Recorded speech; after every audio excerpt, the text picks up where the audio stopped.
الحمد للہ رب العالمین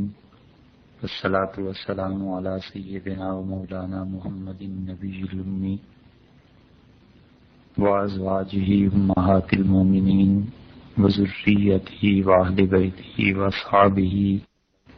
کما صلیت علی آل سیدنا ابراہیم انک حمید مجید. اما بعد،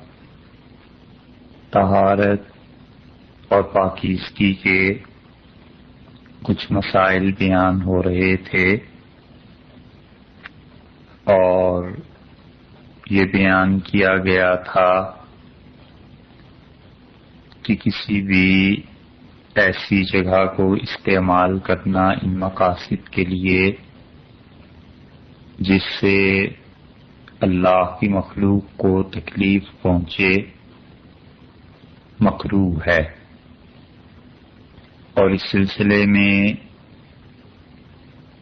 ایک مسئلہ یہ بھی یاد رکھنا چاہیے کہ پانی خواہ وہ کھڑا ہو اور پانی خواہ وہ بہہ رہا ہو،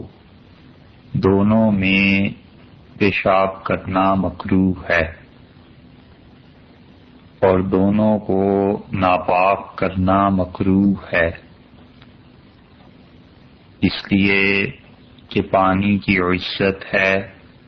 پانی پینے کے لیے استعمال ہوتا ہے اور پانی سے مختلف مقاصد حاصل کیے جاتے ہیں. تو ایسا پانی جو بہہ رہا ہو یا ایسا پانی خواہ وہ کتنی ہی بڑی مقدار میں ہو اور کھڑا ہو، ان دونوں حالتوں میں پانی کی اسے خراب کرنا شریعت نے منع کیا ہے. اسی لیے سبھی پانی کو اس مقصد کے لیے استعمال نہ کرے. اور ایک جگہ حضرت جابر رضی اللہ عنہ کی روایت میں آیا ہے کہ رسول اللہ صلی اللہ علیہ وسلم نے اس بات سے منع فرمایا کہ کوئی بھی شخص جاری پانی کو اس مقصد کے لیے استعمال کرے. اس سے معلوم ہوتا ہے کہ بہت سے لوگ جو گاؤں اور دیہات میں جاری پانی خواہ وہ نہر کی صورت میں ہو اور جاری پانی خواہ وہ دریا کی صورت میں ہو اور جاری پانی چاہے وہ نالے کی صورت میں ہو، عام طور پہ جو گاؤں میں صاف شفاف نالے بہتے ہیں، یا وہ پانی کھڑا ہوا ہو جس سے جانور پانی پیتے ہیں اور بعض جگہ پر انسان بھی اس سے پانی پیتے ہیں، اس طرح کے تمام پانیوں کو ناپاک کرنا یا انہیں اس مقصد کے لیے استعمال کرنا جائز نہیں. اور لوگوں کو اس سے بہت بچنا چاہیے. عام طور پر دیکھا گیا ہے کہ اگر کہیں پر پانی جاری ہے تو لوگ اس کے کنارے بیٹھ جاتے ہیں اور یہ معاملہ درست نہیں ہے. چاہے پانی کیسا ہی جاری کیوں نہ ہو، اس پانی کو چھوڑ کر انسان کو چاہیے کہ اس مقصد کے لیے زمین کو استعمال کرے. اور اسی طرح یہ بھی ایک چیز بہت عام ہو گئی ہے کہ لوگ جب دیہات میں اپنا گھر بناتے ہیں تو سیوریج سسٹم کے لیے وہ سارے پرنالے اور پائپ قریب کے پانی میں ڈال دیتے ہیں، اور شرعاً یہ چیز جائز نہیں ہے. جو لوگ باوجود استطاعت کے اور باوجود اس کے کہ وہ صحیح انتظام کر سکتے ہیں پھر بھی ایسا انتظام نہیں کرتے اور پانی جو بہہ رہا ہے اس کو اس مقصد کے لیے استعمال کرتے ہیں، تو وہ لوگ شرعاً گناہ گار ہیں. اچھی طرح یہ بات سمجھنی چاہیے کہ شریعت نے ہمیں ایک ایک بات، قول، فعل، ہر چیز میں پاک رکھنے کی کوشش کی ہے، اور شریعت کے احکامات اسی لیے ہیں کہ انسان ان پر عمل کرے۔ تو گاؤں میں گھر بناتے ہوئے سیپٹک ٹینک نہ بنانا، شہروں میں گھر بناتے ہوئے سیپٹک ٹینک نہ بنانا، اور قریب کے پانی میں ان گندگیوں کو شامل ہونے دینا، یہ ایسا گناہ ہے کہ مر جائے گا تو قبر میں بھی یہ گناہ ساتھ لے کر جائے گا۔ پانی کو ہمیشہ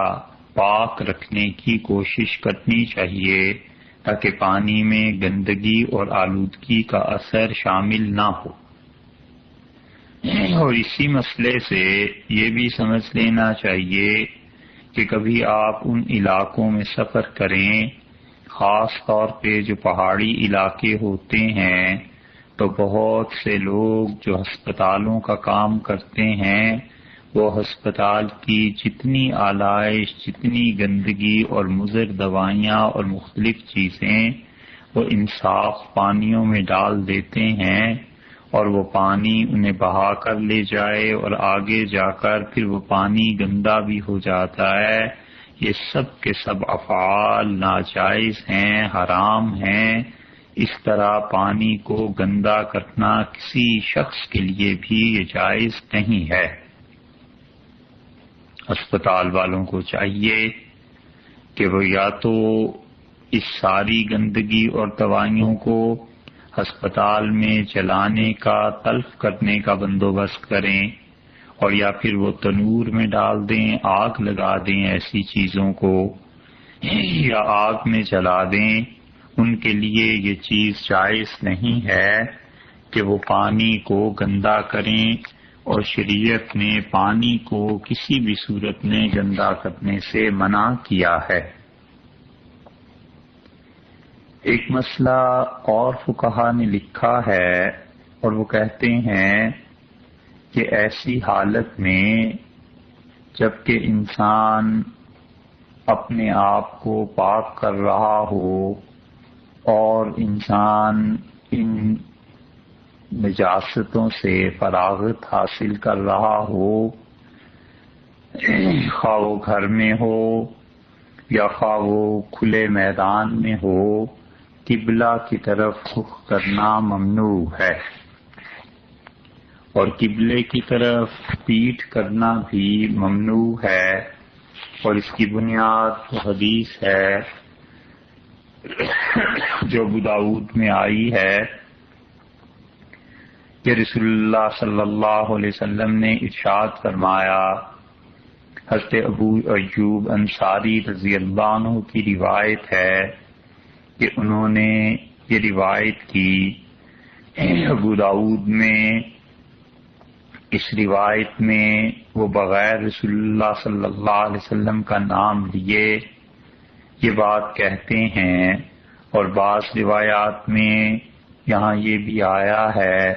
کہ یہ رسول اللہ صلی اللہ علیہ وسلم ہی کا فرمان ہے۔ حضرت ابو ایوب رضی اللہ عنہ نے کہا کہ جب تم لوگ ان مقاصد کے لیے بیٹھو تو فلا تستقبل القبلہ، تو دیکھو قبلے کی طرف منہ نہ کرنا۔ اور دوسری روایات میں یہ بھی آیا ہے کہ رسول اللہ صلی اللہ علیہ وسلم نے اس بات سے منع کیا کہ کوئی آدمی قبلے کی طرف منہ کرے یا پیٹھ کرے، اور پھر آپ نے ارشاد فرمایا کہ وَلَٰكِن شَرِّقُوا أَوْ غَرِّبُوا، تم قبلے کے رخ سے دائیں یا بائیں پھر جایا کرو اور قبلے کو چھوڑ دو۔ تو حضرت ابو ایوب انصاری رضی اللہ عنہ کہتے ہیں فَقَدِمْنَا الشَّامَ، اب شام لوگوں نے جب شام فتح کیا تو فَوَجَدْنَا مَرَاحِیض، تو ہم جب وہاں پہنچے تو ہم نے شام میں اکثر و بیشتر جو بیت الخلاء تھے، ٹوائلٹس تھے، قد بنیت قبل القبلہ، وہ قبلہ رخ بنائے گئے تھے۔ وہاں پہ پہلے عیسائی رہتے تھے، اور مشرکین رہتے تھے اور انہیں قبلے سے کچھ غرض نہیں تھی کہ مسلمانوں کا قبلہ کس طرف واقع ہے، تو انہوں نے اپنے گھروں میں جو بیت الخلاء تھے وہ اسی طرح کے بنائے تھے۔ اب ظاہر ہے کہ ایک ہی دن میں یا ایک ہی ہفتے میں پورے شام کے بیت الخلاء ان کا رخ تبدیل کرنا ممکن نہیں تھا، اور یہ بھی ممکن نہیں تھا کہ ان ضروریات کو ختم کر دیا جائے۔ تو انہوں نے فرمایا کہ ابو ایوب رضی اللہ عنہ نے فَكُنَّا نَنْحَرِفُ عَنْهَا، تو ہم کیا کرتے تھے، بیت اللہ سے ہٹ کے بیٹھتے تھے، وَنَسْتَغْفِرُ اللَّهَ، جتنا ہو سکتا تھا احتیاط کرتے تھے، اور اس کے ساتھ ساتھ نستغفر اللہ، اللہ سے معافی بھی مانگتے تھے اس بات پر۔ اس حدیث سے ایک بہت بڑی اصل ہاتھ آتی ہے اور ایک بہت بڑا اصول ملتا ہے، اور وہ یہ ہے کہ انسان بعض اوقات ایسے حالات میں پھنس جاتا ہے جہاں پر بظاہر شرعی اعمال پر کوئی قدرت حاصل نہیں ہوتی، اور انسان مجبوراً اس گناہ میں پڑ جاتا ہے۔ تو اس کا حل یہ ہے کہ انسان اگر اس گناہ میں پڑ ہی گیا ہو اور وہاں سے جان نہ چھڑا سکتا ہو، تو اسے چاہیے کہ پھر اس کے ساتھ ساتھ اللہ سے معافی بھی مانگتا رہے۔ جیسے اصولی طور پر ایک مثال دیتے ہیں کہ بینکوں میں پیسہ رکھنا جائز نہیں تھا، کیونکہ یہ لوگ اس پیسے کو سود کے لیے اور مختلف غلط کاموں کے لیے استعمال کرتے ہیں، مگر کوئی آدمی ہمارے زمانے میں وہ پیسہ گھر پر رکھے گا تو بہت زیادہ امکانات یہ ہیں کہ اس کے گھر ڈاکہ بھی پڑے گا،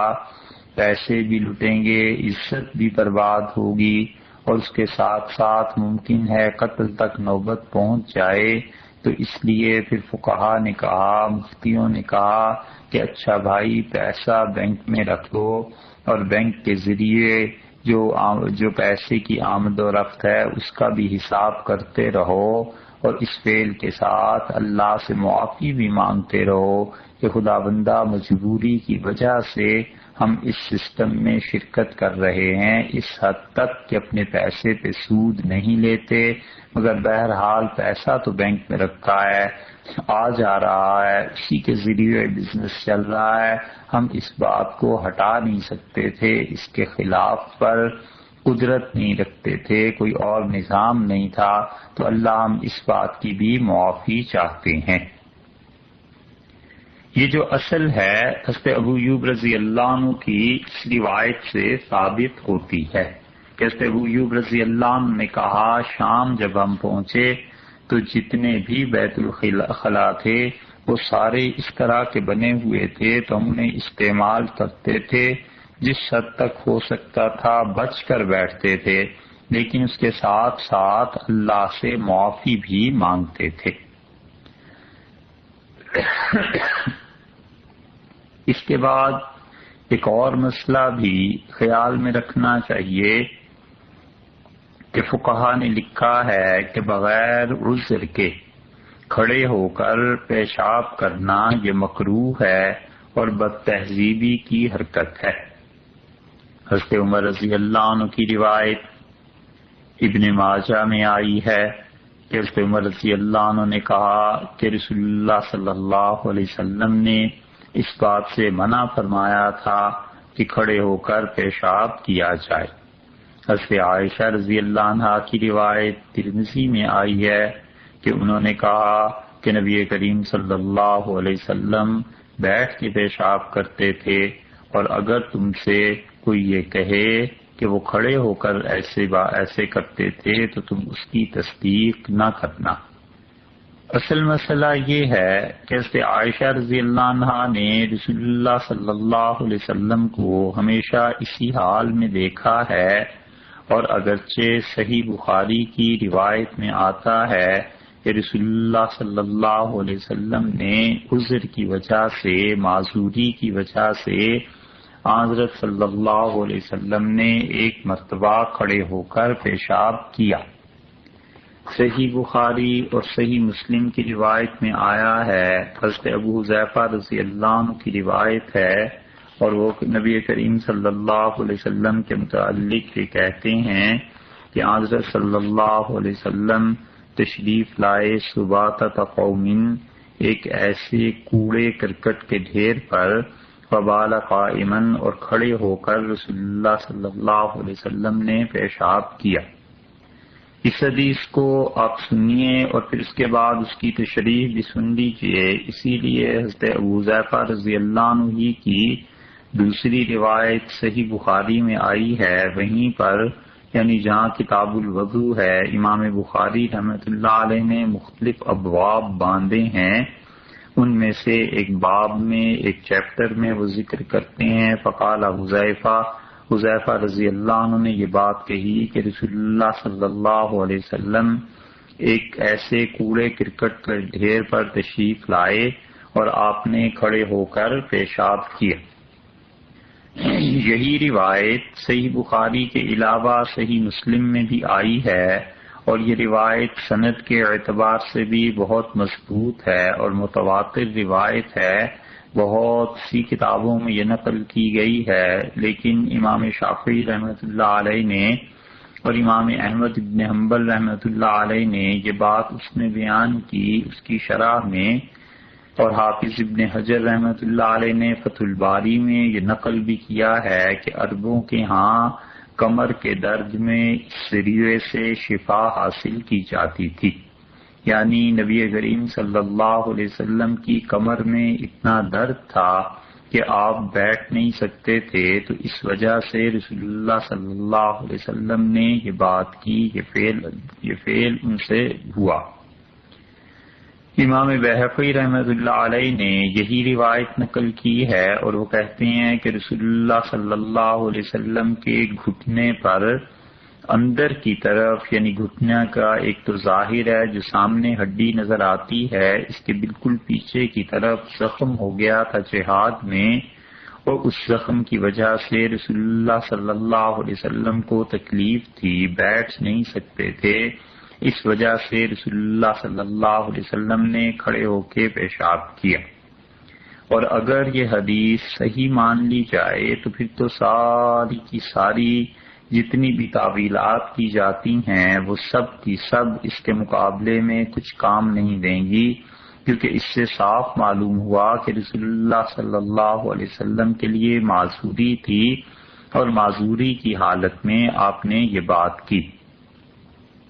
اور امام یہ جو ہیں ابن حجر اسقلانی رحمۃ اللہ علیہ، ان کا خیال یہ ہے کہ رسول اللہ صلی اللہ علیہ وسلم نے ایک بار یہ اس لیے کیا تاکہ لوگوں کو یہ احساس دلائیں کہ اگر انہیں اس بات سے امن حاصل ہے کہ چھینٹے جو اڑتے ہیں وہ واپس نہ آئیں اور چھینٹوں سے کپڑے خراب نہ ہوں، تو بہرحال اس میں گنجائش ہے۔ یہ حافظ ابن حجر رحمۃ اللہ علیہ کا مسلک ہے، اور اسی لیے انہوں نے لکھا ہے کہ رسول اللہ صلی اللہ علیہ وسلم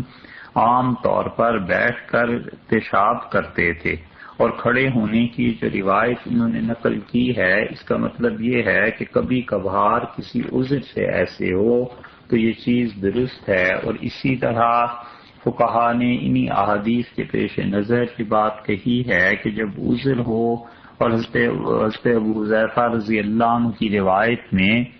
یہ بات بھی ایک جگہ، حضرت حذیفہ رضی اللہ عنہ ہی کی روایت میں ایک جگہ یہ بھی آیا ہے کہ رسول اللہ صلی اللہ علیہ وسلم اوپر کی جگہ پر کھڑے تھے اور وہ کوڑے کرکٹ کا جو ڈھیر تھا وہ نیچے کی جگہ پر تھا، تو جب چھینٹوں سے امن ہو، اطمینان ہو کہ چھینٹے نہیں اڑیں گے، کپڑے اور جسم ناپاک نہیں ہوگا ایک چیز، اور دوسرے شرعاً کوئی عذر بھی موجود ہو، تو ان دو چیزوں کی وجہ سے پھر اس فعل کو جائز قرار دیا جائے گا۔ لیکن جائز ہونے کا مطلب یہ نہیں ہے کہ انسان خواہ مخواہ ایسی حرکت کرتا پھرے۔ اس بات سے ایک یہ بھی خیال کرنا چاہیے کہ رسول اللہ صلی اللہ علیہ وسلم کی حدیث یہ صحیح بخاری اور صحیح مسلم کی ہے، اور حضرت حذیفہ رضی اللہ عنہ نے ایک مرتبہ کا تذکرہ کیا ہے۔ اب آدمی اگر یہ کہنے لگے کہ ہر حدیث جو صحیح بخاری میں آ گئی اور مسلم میں آ گئی اور حدیث بالکل پکی ہے اور اس پر عمل کرنا ہی چاہیے، تو یہ باتیں درست نہیں ہوتی، کیونکہ بخاری اور مسلم کی کتنی ہی احادیث ہیں جو متفق علیہ ہیں۔ امام بخاری امام مسلم رحمۃ اللہ علیہما دونوں روایات کرتے ہیں، لیکن اس کا یہ مطلب نہیں ہو سکتا کہ رسول اللہ صلی اللہ علیہ وسلم کے متعلق ایک جگہ یہ آ گیا، اب اس کا مطلب اگر کوئی یہ بیان کرنا شروع کر دے کہ جی بخاری کی روایت میں مل جائے گا، مسلم میں مل جائے گا، اور رسول اللہ صلی اللہ علیہ وسلم والعیاذ باللہ ہمیشہ ایسے کرتے رہے، حتیٰ کہ زندگی میں آخری مرتبہ بھی ایسے ہی فرمایا، اور پھر یہ بھی کہے کہ کھڑے ہو کر ہی ایسے کرنا ہر آدمی کے لیے یہ سنت ہے، کیونکہ بخاری کی حدیث آ گئی، مسلم کی حدیث آ گئی، اور کوئی سمجھائے کہ بخاری اور مسلم کی ہر حدیث پر عمل نہیں کیا جا سکتا، بلکہ اس کی تشریح دیکھی جائے گی، اس میں دیکھا جائے گا کہ یہ حدیث کس درجے کی ہے، کوئی ثابت ہو سکتی ہے نہیں ہو سکتی، کیا چیز اس میں ہے، اور پھر اس کے مقابلے میں وہ یہ کہے کہ یہ حدیث اگر منسوخ ہے تو بخاری اور مسلم جتنی روایت لاؤ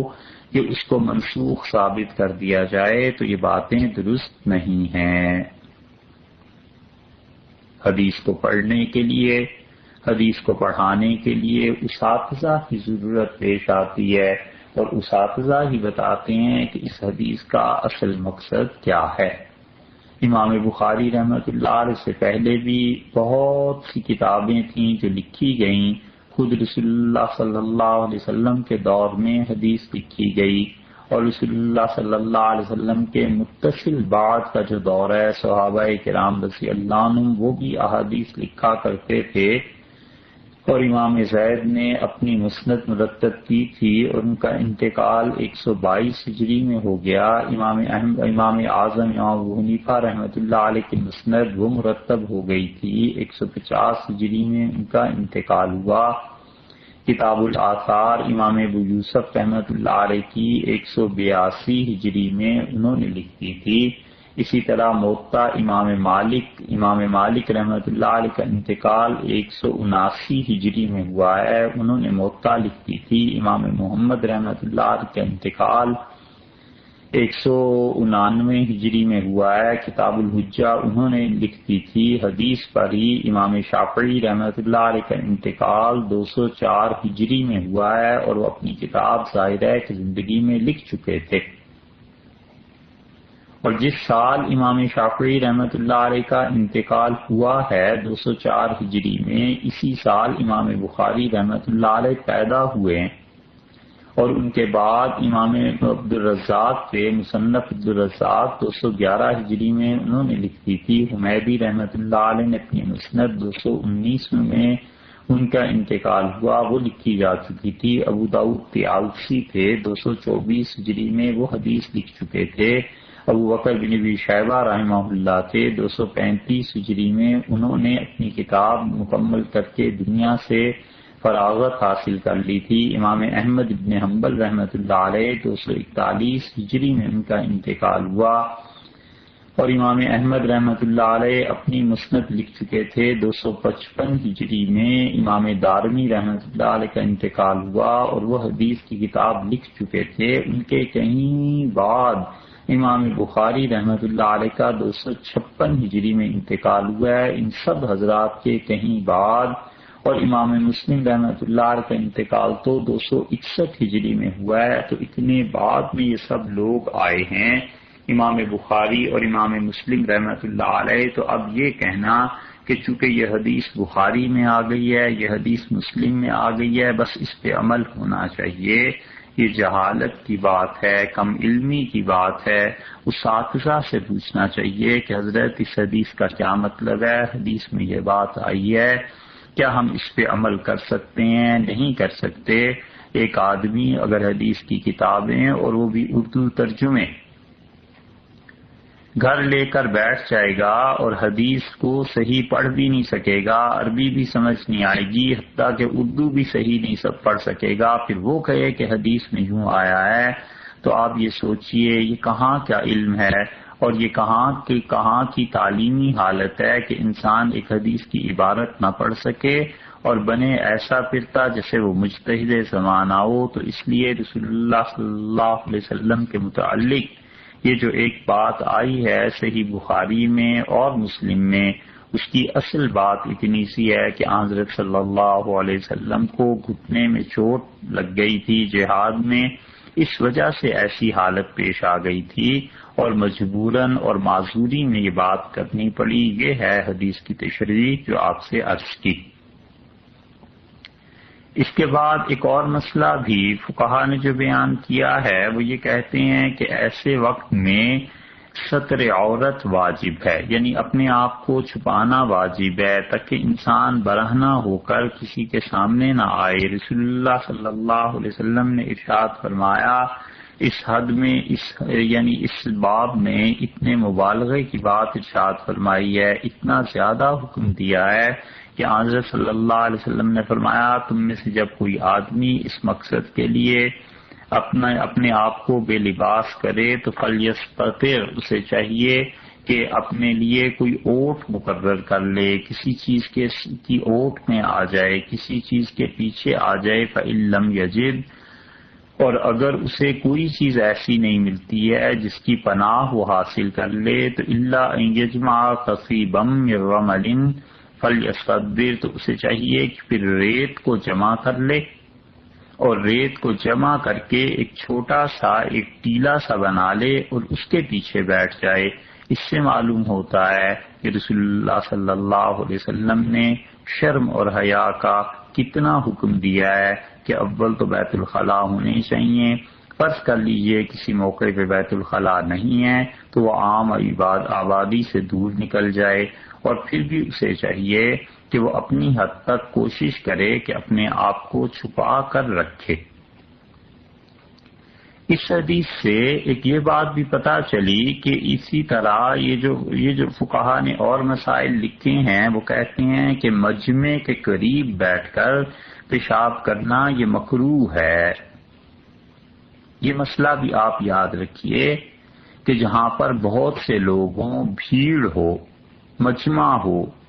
بازار ہو، بہت سے لوگ ہوں، وہاں پر ایسی حرکت کرنا یہ بھی مکروہ ہے، سوائے اس کے کہ کوئی آدمی بہت ہی مجبور اور معذور ہو جاتا ہے، جیسے کسی کو شوگر کی تکلیف ہے، گردوں کی تکلیف ہے، کوئی اور مسئلہ ہے، تو اس کا تو چلیے کوئی عذر ہوا،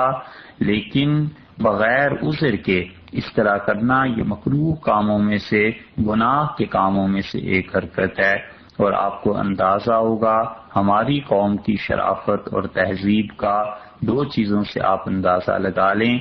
ایک تو کہیں بس رک جائے، ٹائر پنکچر ہو جائے بس کا، یا پیٹرول ختم ہو جائے،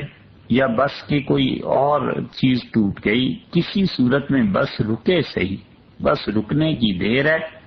اور قرب و جوار میں لوگ پھیل جائیں گے اور ایسی حرکت کرنے لگیں گے بغیر یہ سوچے ہوئے کہ اس کو منع کیا گیا ہے اور یہ مکروہ کام ہے، اور جو دیکھیں گے ان پر بھی برا اثر پڑے گا، اور اگر اس پہ بو پھیلنی شروع ہو گئی تو یہ اور مکروہ کام ہے۔ یہ تہذیب اور شرافت اب رہ گئی ہے۔ یہ ساری چیزیں اسی لیے ہیں کہ دین کا علم سیکھا نہیں، مسائل کو سیکھا نہیں اور صحیح چیز کو سیکھا نہیں، تو جہاں پہ بھی بس رکی بس شروع ہو گئے بغیر سوچے سمجھے کہ اس بات سے فقہا نے منع کیا ہے اور شریعت نے اسے گناہ کا حکم قرار دیا۔ کبھی آپ کو اتفاق ہو بری کی طرف سفر کرنے کا، لاہور اور پشاور کی طرف سفر کرنے کا، جہاں پر بھی بس رکے گی وہیں یہ حرکت شروع ہو جائے گی، اور یاد رکھیے کہ یہ مکروہ ہے۔ اور دوسری چیز اس سے معلوم ہوتا ہے کہ بعض لوگ استنجا کرتے ہوئے جو ڈھیلے کا استعمال کرتے ہیں یہ نہایت مذموم حرکت، لوگوں کے سامنے ایسی حرکت کرنا، اپنے گھر میں ایسی حرکت کرنا، یہ بے حیائی کی بات ہے اور نہایت سخت مکروہ فعل ہے، بچنا چاہیے اس سے۔ یہ گناہ کے کاموں میں سے ایک کام ہے، مگر کوئی اس کو سمجھا نہیں سکتا۔ بہت ہی شرم محسوس ہوتی ہے کہ ریڈیو پر ایسی باتیں کی جائیں، مگر اس قوم کا حال یہ ہے کہ ان کے لیے ایک ایسا آدمی چاہیے جو مسلسل سر پہ جوتے مارتا رہے کہ یہ کام مت کرو، یہ بے حیائی کا کام ہے، شریعت نے اسے منع کیا۔ حالانکہ یہ ایسی باتیں ہیں جو فطرتاً انسانوں کو سیکھنی چاہیے۔ فطری طور پر بھی اگر شرم حیا ہو تو یہ ڈھیلے کے ساتھ جو کچھ کیا تو لوگوں نے تہذیب سیکھنی ہی نہیں، تو کبھی بھی ایسی حرکت نہیں کرنی چاہیے۔ یہ کام مکروہ ہیں، گناہ ہوتا ہے۔ عام مجمع کے سامنے، مجمع کے پاس بیٹھ کے ایسی حرکتیں کرنا یا ڈھیلے اس طرح استعمال کرنا یہ مکروہ ہیں، مت کیجیے ایسی حرکت۔ اس بات کو منع کیا ہے شریعت نے اور شریعت پہ عمل کرنا چاہیے۔ اس لیے نبی کریم صلی اللہ علیہ وسلم نے ارشاد فرمایا کہ اگر تم لوگوں کو کوئی آڑ اور اوٹ کی چیز نہیں ملتی اور تم کسی ایسی جگہ پہ ہو جہاں ریت مٹی ہے تو اس ریت مٹی کو اکٹھا کر لو، اس کا چھوٹا سا ایک ٹیلا سا بنا لو اور اسی کے پیچھے بیٹھ جاؤ، مگر یہ کہ اپنے آپ کو ایسی بے حیائی میں لانا یہ مناسب نہیں۔ اور اسی طرح حکومت کا بھی یہ کام ہے کہ وہ عام لوگوں کی سہولت کے لیے مختلف جگہ پر ٹوائلٹس بنائے اور انہیں پاک صاف رکھنے کے لیے لوگوں کو مقرر کرے، مگر جب لوگوں کو مقرر کرے گی تو پھر حکومت کا بھی مسئلہ ہے، وہاں پر کون آ کے چیک کیا کرے گا کہ وہاں پر بھی صفائی رہی ہے یا نہیں رہی۔ آوائی جب بگڑا ہوا ہو تو آدمی کس جگہ سے بات کرے، اور وہ جو کہتے ہیں کہ تن ہما داغ شد پمبا کجا نہ ہم، سارا جسمی جب زخموں سے بھرا ہوا ہو تو کہاں کہاں پر کوئی ڈاکٹر اور طبیب روئی رکھے گا اور کس کس زخم کا علاج کرے گا۔ اس قوم کی اخلاقی حالت ایسی تباہی پہ پہنچی ہوئی ہے کہ سوائے انا للہ و انا الیہ راجعون کے پڑھنے کے اور کچھ نہیں کہا جا سکتا۔ ایک اور مسئلہ بھی فقہا نے لکھا ہے اور وہ کہتے ہیں کہ پیشاب کرتے وقت یہ احتیاط ضروری ہے کہ چھینٹیں جسم کو نہ لگیں اور کپڑوں پر نہ لگیں۔ نبی کریم صلی اللہ علیہ وسلم نے ارشاد فرمایا استنزہوا من البول، اور دیکھو پیشاب کی چھینٹوں سے اپنے آپ کو بچاتے رہنا۔ فإن عامۃ عذاب القبر منہ، کیونکہ عام طور پر قبر کا عذاب اسی وجہ سے ہو جاتا ہے کہ لوگ اس میں احتیاط نہیں کرتے اور پیشاب کے قطروں سے اپنے آپ کو پاک نہیں رکھتے اور اس وجہ سے قبر کے عذاب میں مبتلا ہو جاتے ہیں۔ مگر اس سلسلے میں ایک ضروری بات آپ یہ بھی سن لیجئے کہ جس حد تک ہو سکے انسان اس حد تک تو اپنے آپ کو پاک رکھے، مگر اس معاملے میں بہت زیادہ بڑھ جانا اور اپنی جان پہ تشدد کر لینا یہ بھی شریعت کی نظر میں درست نہیں ہے۔ حضرت ابو موسیٰ اشعری رضی اللہ عنہ کے متعلق صحیح بخاری میں آیا ہے کہ کان ابو موسیٰ الاشعری یشدد فی البول، حضرت ابو موسیٰ اشعری رضی اللہ عنہ جو تھے وہ پیشاب کے معاملے میں بہت احتیاط کرتے تھے۔ وَيَقُولُ، اور یہ کہتے تھے کہ ان بنی اسرائیل کان اذا اصاب ثوب احدہم، کہ بنی اسرائیل جو تھے ان میں سے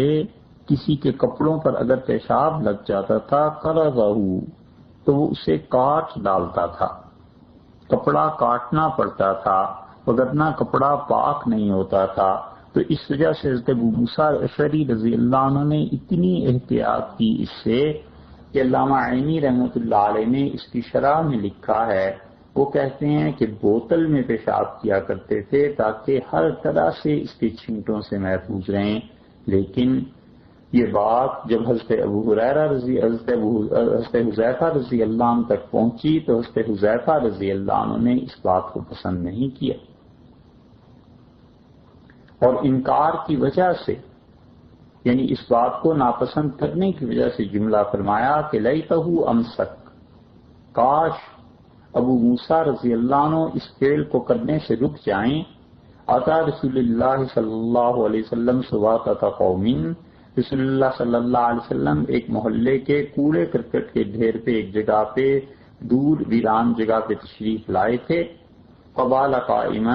اور آن صلی اللہ علیہ وسلم نے اس محلے سے کچھ فاصلے پہ جو ڈھیر کا ایک کوڑے کا ایک ڈھیر تھا اس پہ کھڑے ہو کے پیشاب کیا۔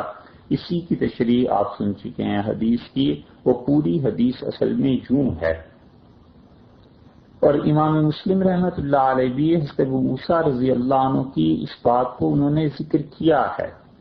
اور قرطبی نے مفہم جو لکھی ہے مسلم کی شرح، اس میں وہ کہتے ہیں کہ اس کا مراد یہ ہے کہ بنی اسرائیل کے لوگ جو تھے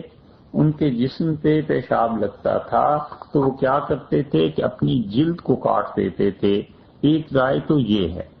اور قرطبی کہتے ہیں کہ ایک بات یہ ہے کہ وہ اپنے چمڑے کو کاٹتے تھے، تو اس کا مطلب یہ نہیں ہے کہ وہ جسم کا چمڑا، بلکہ وہ مختلف جانوروں کی کھالوں کا لباس پہنا ہوا ہوتا تھا، تو وہ جانوروں کی کھال کا جو لباس تھا کھال کو کاٹ دیتے تھے۔ اور ابو داؤد کی روایت میں آیا ہے کہ اپنے جسم کو کاٹ دیتے تھے، لیکن بخاری کی روایت میں یہ صراحت یہاں آ گئی کہ کپڑوں کو کاٹتے تھے۔ مسلم کی روایت میں آ گئی کہ وہ جو کپڑے ہوتے تھے ان کے وہ جانوروں کی کھالوں کے ہوا کرتے تھے، تو اس کھال کو کاٹتے تھے۔ لیکن ایک راوی یہ سمجھایا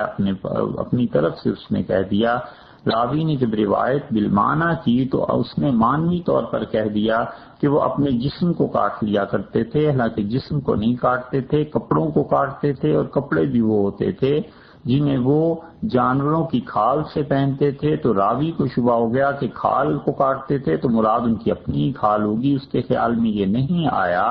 کہ جانوروں کی کھال بھی مراد ہو سکتی۔ دیکھا آپ نے حدیث کیسے ہوتی ہے، پھر اس کا مفہوم کہاں جاتا ہے، اور جب تک ساری احادیث اس باب کی نظر میں نہ ہوں آدمی فیصلہ نہیں کر پاتا۔ اسی لیے حضرت حذیفہ رضی اللہ عنہ نے آگے دیکھیے اس حدیث کا اس سے پہلے کا بلکہ حصہ، حضرت ابو موسیٰ اشعری رضی اللہ عنہ کی اس بات پر فرمایا کہ میں چاہتا ہوں، اسماعیلی کی روایت میں آیا کہ لوددت، میں یہ چاہتا ہوں کہ انا صاحبکم، تمہارے صاحب جو ہیں حضرت ابو موسیٰ رضی اللہ عنہ، وہ اس معاملے میں زیادہ شدت اختیار نہ کریں۔ یہ اس بات کی دلیل ہے کہ پیشاب کو خشک کرنے میں اور بہت زیادہ اس میں مبالغہ کرنا یہ سنت کے خلاف ہے۔ سنت رسول اللہ صلی اللہ علیہ وسلم کی اعتدال کا راستہ ہے کہ نہ تو بالکل ہی بے فکرہ ہو جائے اور نہ ہی اتنا زیادہ سوچ بچار میں پڑ جائے، جیسے کہ یہاں انہوں نے کہا ہے کہ رسول اللہ صلی اللہ علیہ وسلم کی سنت کے خلاف ہے۔ اس حدیث کی شرح میں شراح نے کہ آدمی بہت زیادہ شدت سے اس معاملے میں کام لینے لگے۔ اگر انسان زیادہ شدت سے کام لے گا تو پھر نتیجہ اس کا یہ نکلے گا کہ وہ اپنے آپ کو وہم میں مبتلا کر لے گا۔ ڈھیلیوں کا استعمال جو آج کل بھی لوگ کرتے ہیں، ان کو ایک تو اس وجہ سے چھوڑ دینا چاہیے کہ شہروں میں گٹر سسٹم کے ہونے کی وجہ سے یہ استعمال بہت تکلیف دہ ثابت ہوتا ہے۔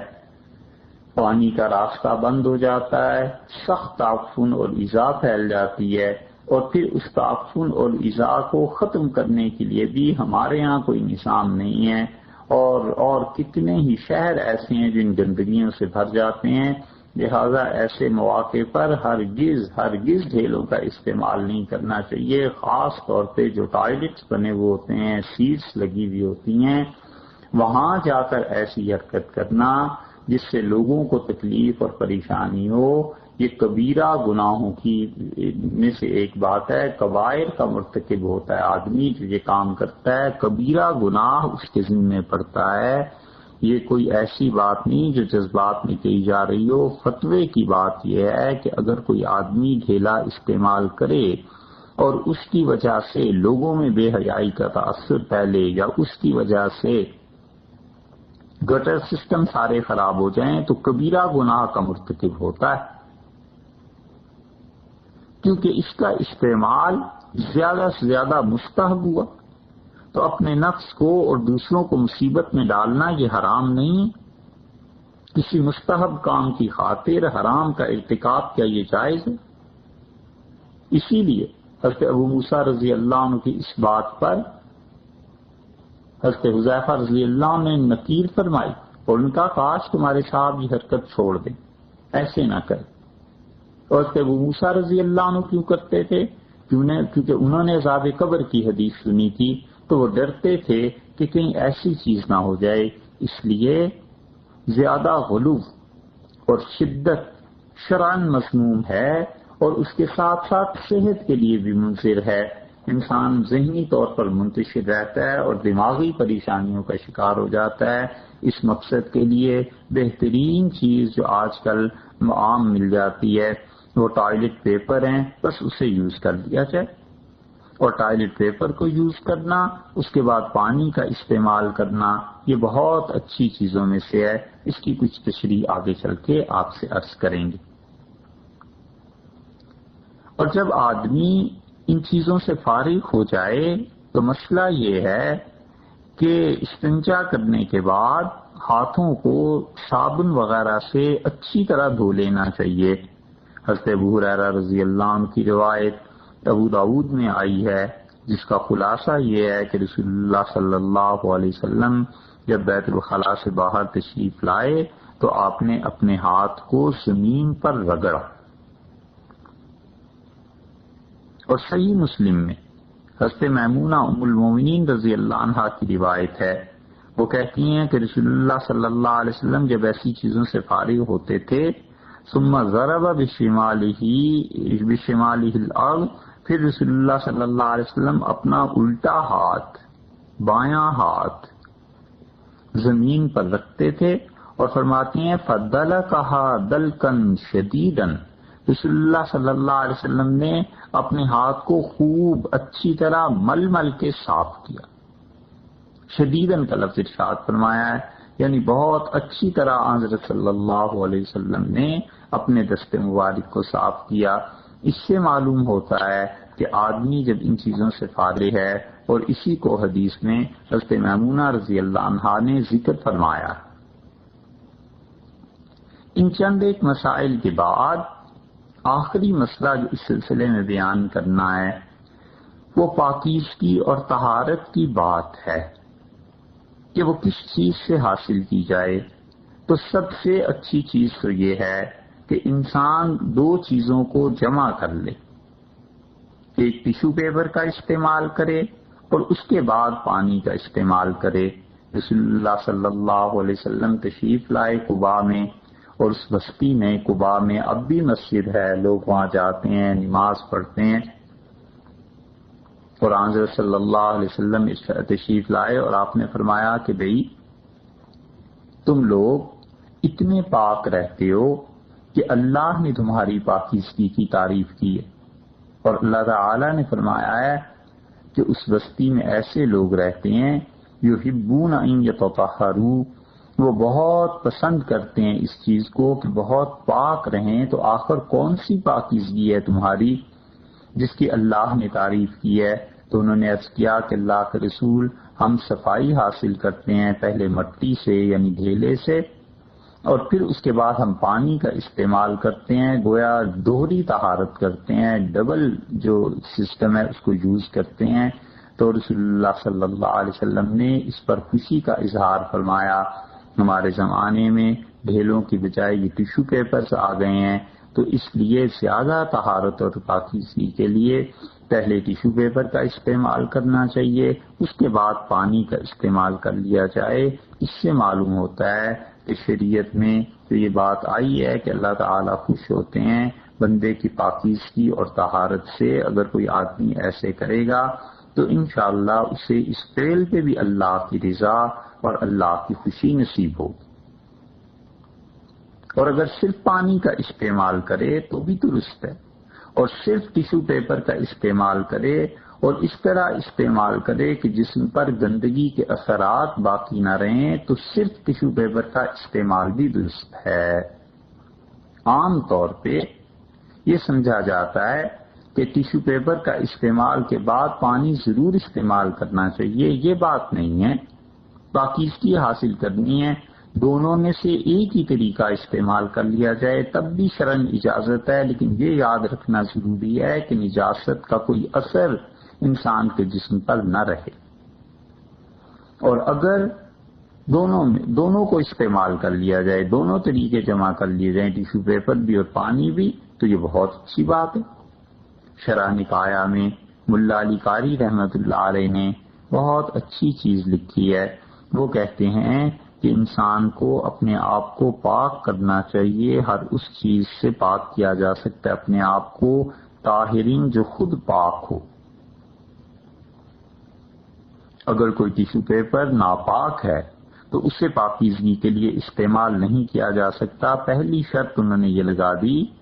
کہ وہ چیز کیا ہو، پاک کرنے والی ہو، خود پاک ہو، تو جب خود پاک ہوگی تو پاک کرے گی۔ منقن، اور اس کے ساتھ ساتھ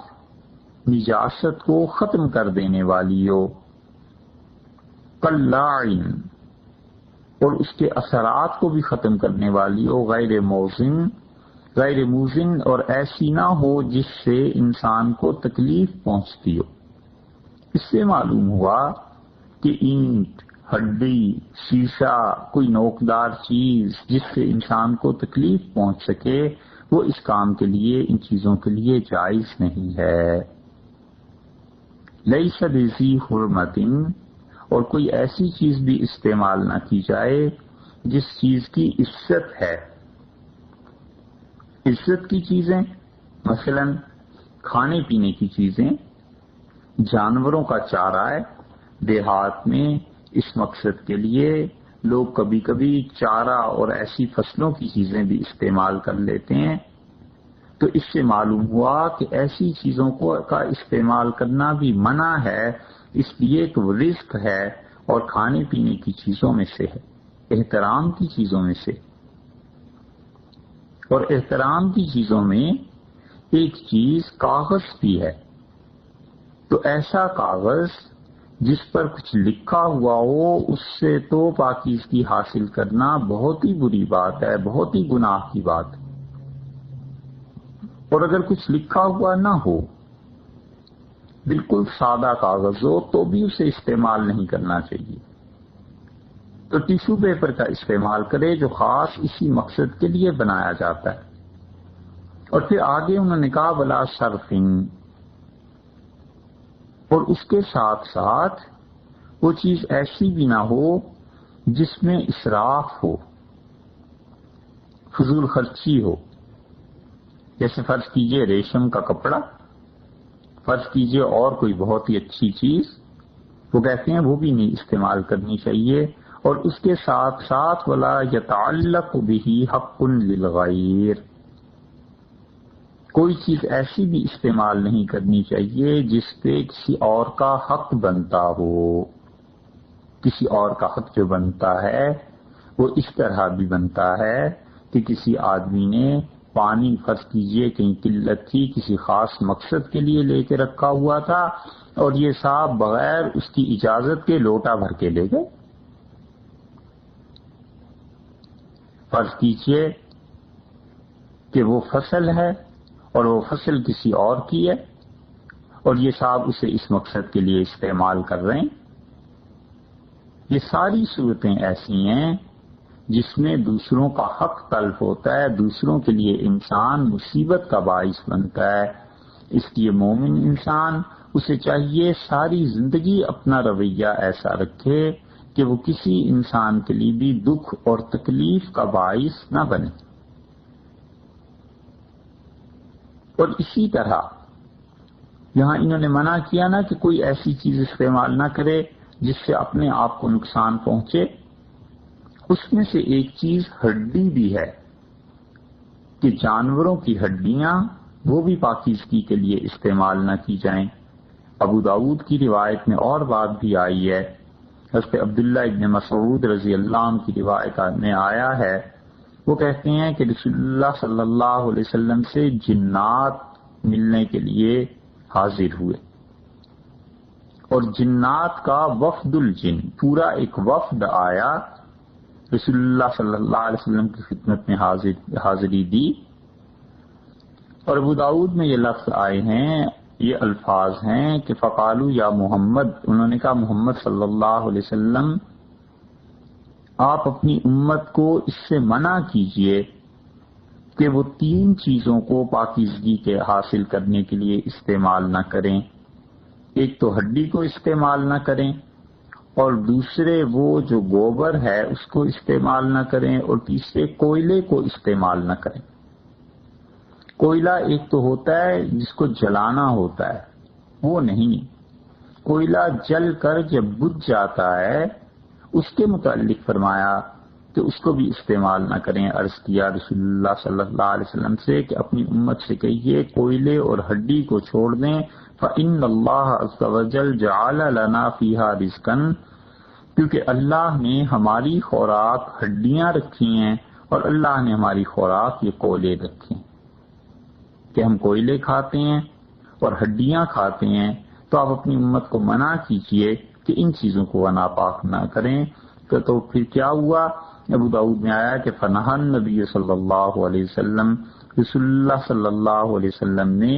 ان چیزوں کے استعمال سے ہمیں منع کر دیا. اسی لیے شامی رحمت اللہ علیہ نے اپنے فتاوی میں لکھا ہے کہ کرہ تحریمن، مکروہ تحریمی ہے، کبیرہ گناہوں میں سے ہے، شدید طور پر منع ہے کہ کوئی آدمی ہڈی اس کام کے لیے استعمال کرے یا کھانے پینے کی کوئی چیز اس مقصد کے لیے استعمال کرے، جیسے جانوروں کا کھانا ہوتا ہے، گھاس ہوتی ہے، ایسی چیزیں ہوتی ہیں. تو انہوں نے بتایا ہے کہ یہ مکروہ تحریمی ہے کیونکہ رسول اللہ صلی اللہ علیہ وسلم نے ان چیزوں سے منع فرما دی.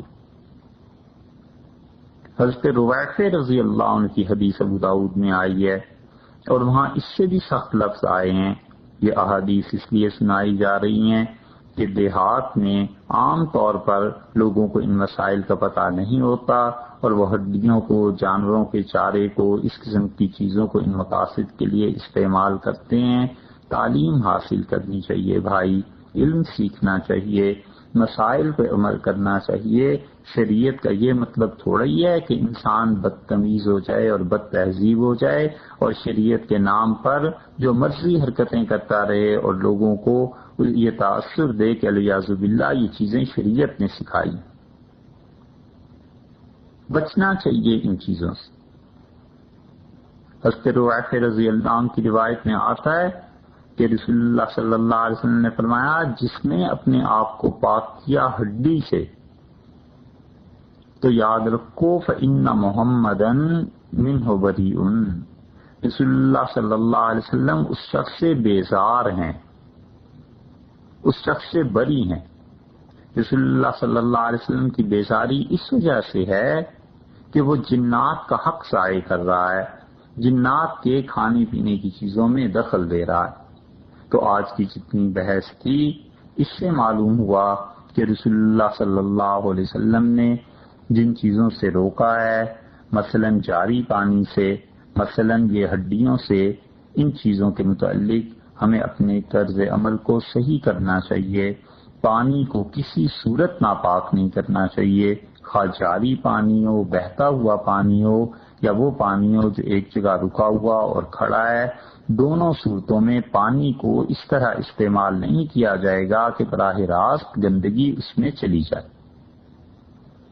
اور اس کے ساتھ ساتھ جو ڈھیلے کا استعمال ہے، خاص طور پر ہمارے ملک کے بعض حصوں میں جو لوگوں کا ایک طرح کا وتیرہ اور طریقہ بن گیا ہے، اس چیز کو چھوڑ دینا چاہیے. اس کے لیے ٹیشو پیپر استعمال کرنا چاہیے. اور تیسری چیز اس کا بھی خیال رکھنا چاہیے کہ ڈھیلوں کا استعمال خاص طور پر فلش سسٹم میں اور ان چیزوں میں وہاں تو قطعاً نہیں کرنا چاہیے، وہ حرام کام ہے، کبیرہ گناہوں میں سے ہے. گٹر سسٹم خراب ہو جائے گا، لوگوں کو تکلیف اٹھانی پڑے گی اور یہ قطعاً جائز نہیں ہے کہ کوئی آدمی دوسروں کے لیے تکلیف کا موجب بنے. اور اس کے ساتھ ساتھ آج کی جو باتیں ہوئیں اس میں سے ایک چیز یہ بھی یاد رکھنے کی ہے کہ جہاں کہیں عام مجمع ہو، جہاں کہیں عام لوگ کھڑے ہوئے ہوں، جہاں لوگوں کی آمد و رفت ہو، جہاں لوگوں کے لیے بازار ایسی چیزیں ہوں، ان ساری جگہوں کا استعمال جائز نہیں ہے، اس سے منع کیا گیا ہے، کیونکہ وہاں پہ بو پھیلے گی اور اس کے ساتھ ساتھ بے حیائی کی باتیں ہوں گی، تو ان چیزوں سے شریعت نے روکا ہے۔ ان تمام مسائل پر عمل کرنا چاہیے اور اس کی تعلیم دینی چاہیے۔ اللہ تعالی ہمیں اور آپ کو ان اچھی چیزوں پر عمل